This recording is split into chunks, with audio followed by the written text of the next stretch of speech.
We have breaking news from the court center tonight. A judge has just handed down an 18-month sentence to a young man for his role in the death of Danilo Canelli's Glen. The 18-year-old was stabbed to death at a Copperfield basketball court 2 years ago. Terry Fikowski joins us now. So Terry, what is the reaction to this outcome? Tara, it has been an emotional, intense day here with both the loved ones of the victim and the young offender packing the gallery for sentencing today.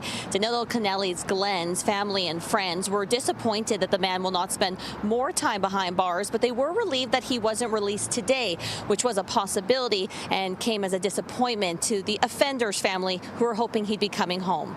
18-year-old Canelli's Glen was playing basketball with friends in Copperfield when he was pepper sprayed and stabbed several times in September of 2023. The younger of two brothers charged was convicted of manslaughter, and while now 18, he cannot be identified because he was 16 at the time.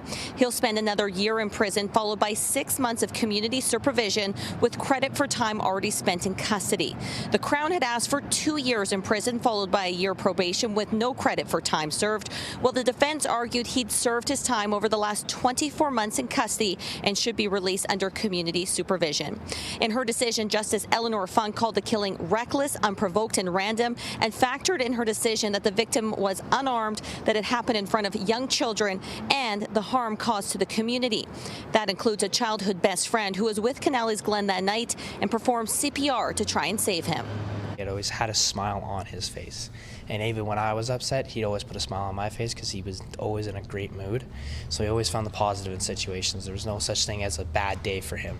So I think the only bad day for him was the day that his life ended. A lot of focus has been on the fact that this kid struggled, that he had learning disabilities, that he had challenges in his life. So did Danilo. He didn't have it easy. He didn't have anything handed to him. He really had to overcome some challenges. But Danilo was a sweet person.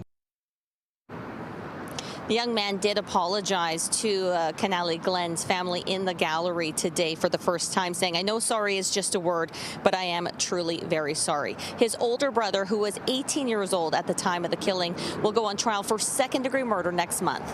Tara? Hey, Terry, thank you.